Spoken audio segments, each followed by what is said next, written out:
السلام علیکم ورحمۃ اللہ وبرکاتہ۔ بسم اللہ الرحمن الرحیم۔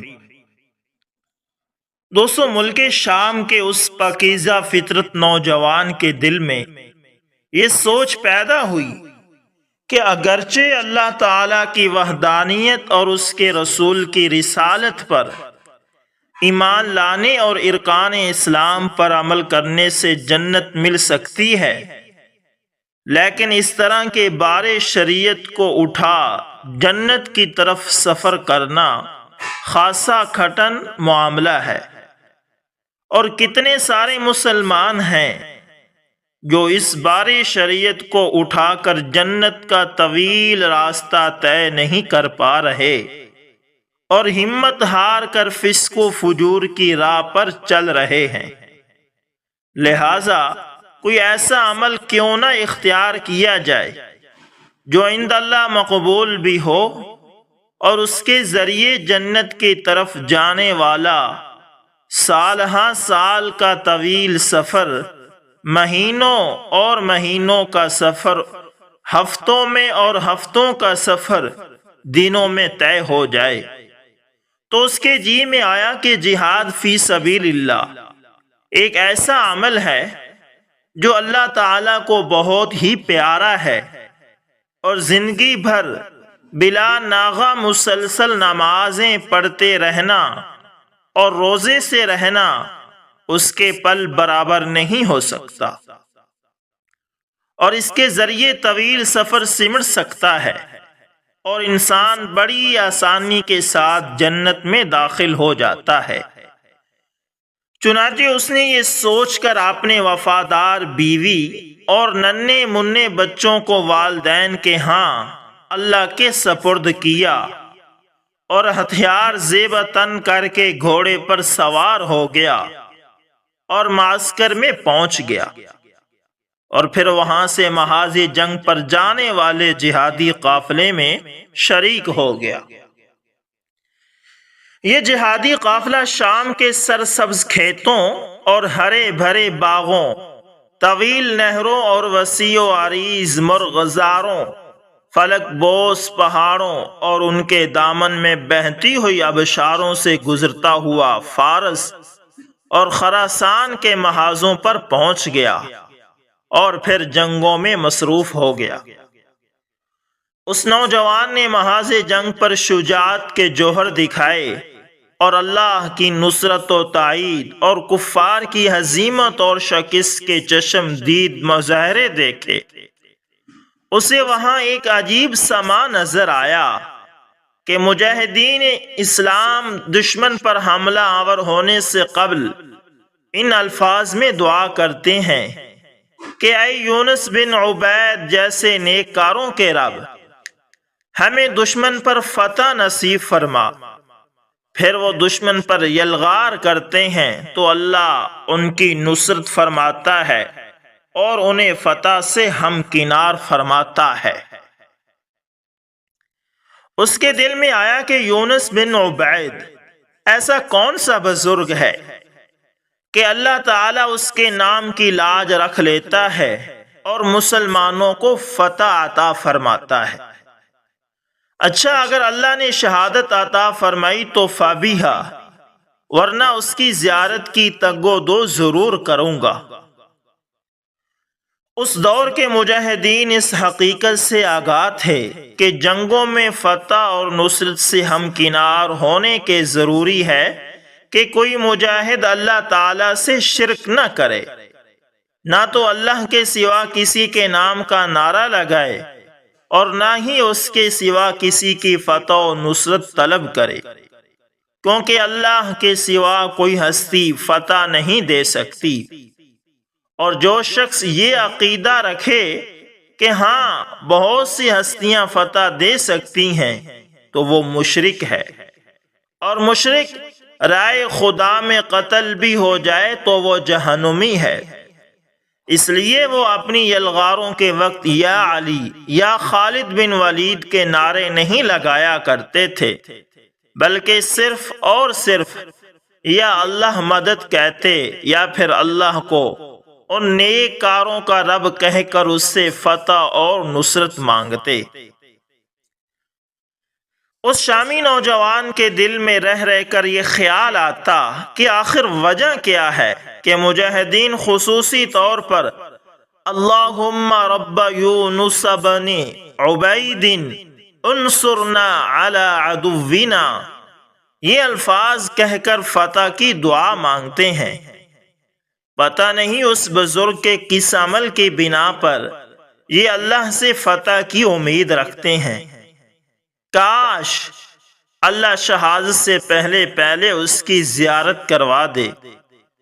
خیر، اس عرصے میں لشکر اسلام مختلف محاذوں پر داد شجاعت دیتا رہا اور صداقت اسلام کے جھنڈے گاڑتا ہوا آگے بڑھتا رہا، اور مفتوحین ان کے عدل و انصاف اور حسن کردار سے متاثر ہو کر حلقہ بگوش اسلام ہوتے رہے، اور اسے مختلف لڑائیوں میں 4-6 ماہ گزر گئے۔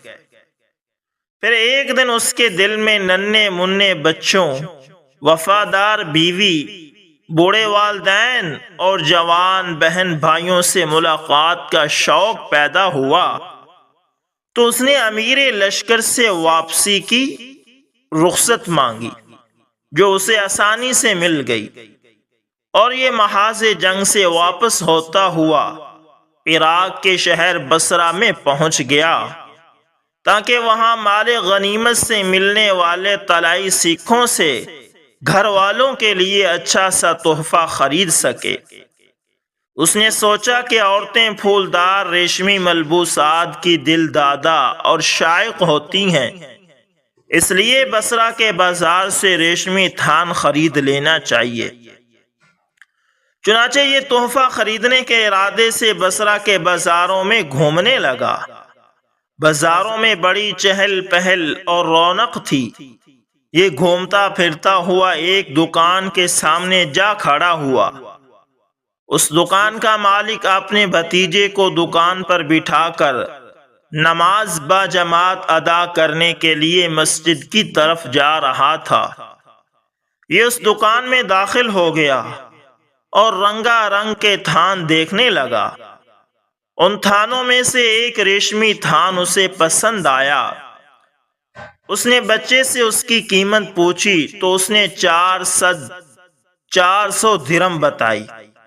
اس نے فوراً 400 درہم ادا کر دیے اور تھان لے کر خوشی سے جھومتا ہوا بازار میں چلنے لگا تاکہ کچھ دیگر تحائف خرید کر اپنے ملک کی طرف عازم سفر ہو۔ اسے خوشی اس بات کی تھی کہ وہ ملک شام میں فروخت ہونے والے ریشمی تھانوں کے مقابلے میں 100 درہم سستا تھان خرید کر لے جا رہا تھا۔ اسی دوران اس کا گزر ایک مسجد کے دروازے پر ہوا۔ اس مسجد میں جماعت ہو چکی تھی اور لوگ بقیہ نفل ادا کر کے دکانوں کی طرف واپس جا رہے تھے۔ ان میں سے ایک آدمی اس شامی نوجوان کے پاس آیا اور اس سے پوچھنے لگا، نوجوان، یہ ریشمی تھان کون سی دکان سے خرید کر لے جا رہے ہو؟ دی بازار کی فلاں دکان سے خرید کر لے جا رہا ہوں۔ یہ تھان کتنے میں خریدا ہے؟ 400 درہموں میں خریدا ہے۔ آپ یہ سوٹ مہنگا خرید کر لے جا رہے ہیں، یہ تھان اتنا قیمتی تو نہیں ہے۔ نہیں جناب، یہ مہنگا نہیں بلکہ پورے 100 درہم سستا ہے۔ ہمارے بازاروں میں یہ 500 درہموں سے کم میں نہیں ملتا، اور میں تو 400 درہموں میں خرید کر لے جا رہا ہوں۔ ایسا ہے نا برادر؟ اگر تو نے یہ تھان اسی دکان سے خریدا ہے تو یہ 400 درہم کا نہیں، میرے ساتھ چل تاکہ اس کی زائد قیمت لوٹائی جا سکے۔ نا صاحب، میں واپس نہیں جاؤں گا۔ میں نے یہ تھان اپنی رضامندی سے مناسب داموں میں خریدا ہے، اور بیچنے والا کوئی نادان بچہ نہیں ہے کہ اس نے مجھے 100 درہم سستا فروخت کر دیا۔ میرے برادر تو میرا مسلمان بھائی ہے اور مجھے تیری خیر خواہی مطلوب ہے۔ میں تیرا بھلا چاہتا ہوں اور وہ دکان میری ہے، اور جس سے تو نے تھان خریدا ہے وہ میرا بھتیجا ہے۔ میں کوئی بہانہ کر کے تجھ کو واپس دکان پر نہیں لے جا رہا کہ وہاں جا کر 4.5 یا اس سے زائد درم وصول کروں یا تھان واپس لے لوں۔ میرے ساتھ واپس دکان پر چل اور کسی قسم کا خطرہ محسوس نہ کر۔ یہ شامی نوجوان اس پر اعتبار کر کے اس کے ساتھ چل پڑا اور اس دکان پر واپس آ گیا۔ مالک دکان نے دکان کے اندر داخل ہو کر اپنے بھتیجے سے دریافت کیا، یہ تھان تو نے اسے فروخت کیا ہے؟ جی ہاں، میں نے ہی فروخت کیا ہے۔ کتنے میں فروخت کیا ہے؟ 400 درہموں میں۔ تجھے اللہ سے شرم نہیں آئی جو تو نے 400 درم وصول کر لیے؟ یہ تھان 400 درم کا ہے؟ میں تجھے بتا کر نہیں گیا تھا کہ یہ تھان 400 درم کے ہیں اور وہ تھان 200 درم کے ہیں؟ تو نے 200 درم والا تھان 400 درم یعنی 400 میں کیوں فروخت کیا؟ چاچا جان، اس نے تھان کے دام پوچھے۔ میں نے 400 درم بتائے جو اس کے بارے میں تھے اور اس نے بخوشی ادا کر دیے۔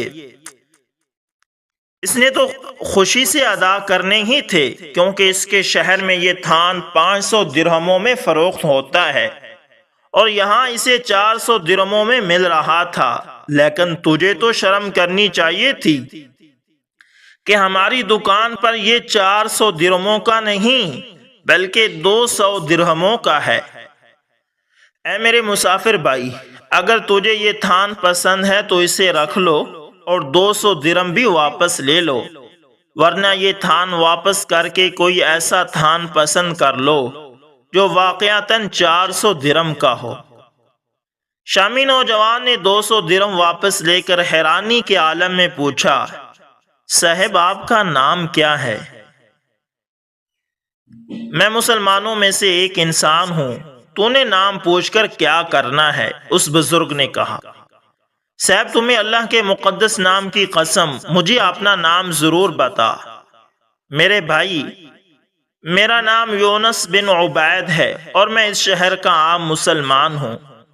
یہ سن کر شامی نوجوان نے اسے غور سے دیکھا اور کہا، اللہ اکبر، آپ ہی ہیں وہ عبد صالح جس کے نام کے حوالے سے ہم دشمن پر فتح حاصل کرنے کے لیے یوں دعا کرتے ہیں، اللہم رب یونس بن عبید انصرنا علی عدونا۔ شامی نوجوان کے منہ سے یہ الفاظ سن کر یونس بن عبید حیرت سے سبحان اللہ کہہ کر اس کا منہ تکتے رہے۔ قارئین اور سامعین کرام، یہ تھے یونس بن عبید بصری، اللہ کے مقرب بندے جو نہ تو کسی پیر کے دست حق پرست پر بیعت تھے، نہ کسی کے خلیفہ مجاز، نہ تو کسی گدی کے سجادہ نشین تھے، نہ کسی درگاہ کے مجاور، نہ اس کے سر پر سبز عمامہ تھا، نہ گلے میں موٹے موٹے دانے والی مالا۔ یہ سیدھے سادے مسلمان تھے اور تجارت پیشہ تھے اور اپنے پیشے میں سچے اور کھرے انسان تھے۔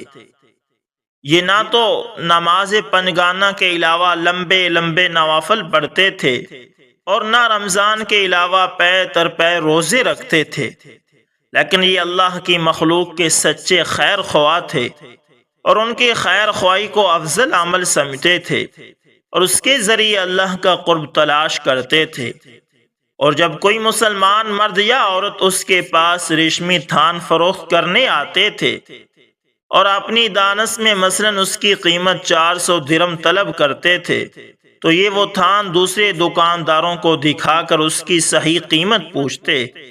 اگر وہ کہہ دیتے کہ یہ 1000 درم کا ہے تو یہ ان کو 400 درم ادا کرنے کی بجائے 1000 درم ادا کر کے تھان خرید لیتے اور پھر بہت کم منافع پر اسے فروخت کر دیتے۔ اللہ ان کی تجارت میں برکت فرماتا اور روزانہ سینکڑوں گاہک ان کی دکان پر بھیج دیتا اور ان کی تجارت روز افزوں ترقی کرتی جاتی۔ یہ تجارت کے نام پر غریب خریداروں کے کپڑے اتار کر حج اور عمرہ نہیں کرتے تھے، بلکہ خرید و فروخت میں نرمی اور کشادگی پر تنے کو بہت بڑا حج اور عمرہ سمجھتے تھے۔ ان کی ایسی ہی خیر خواہی اور سچائی اللہ کو پسند آ گئی اور وہ ان سے محبت کرنے لگا۔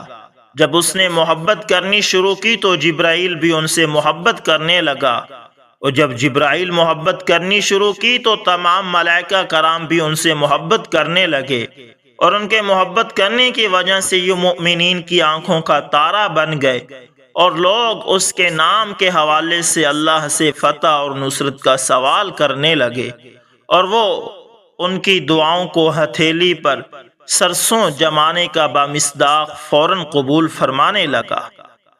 تو دوستو، یہ تھی آج کے بہت ہی اہم اور بہت ہی دلچسپ کہانی جو آپ نے سنی۔ اس کتاب کا حوالہ ہم آپ کو بتا دیتے ہیں کہ یہ کتاب اسلامی تاریخ کے دلچسپ اور ایمان افروز واقعات میں سے یہ قصہ لیا گیا ہے۔ امید کرتا ہوں دوستو آپ کو ویڈیو اچھی لگی ہوگی، پسند آئے تو لائک شیئر کمنٹ لازمی کریں، اور اگر آپ ہمارے چینل AS انفارمیشن TV پر نئے تو اس کو لازمی سبسکرائب کر لیں اور ساتھ میں بیل کے نشان کو دبانا نہ بھولیے گا تاکہ ہر نئی ویڈیو کا نوٹیفیکیشن آپ تک پہنچتا رہے۔ ملتے ہیں کسی نیکسٹ اچھی سی ویڈیو کے اندر، تب تک کے لیے اللہ حافظ۔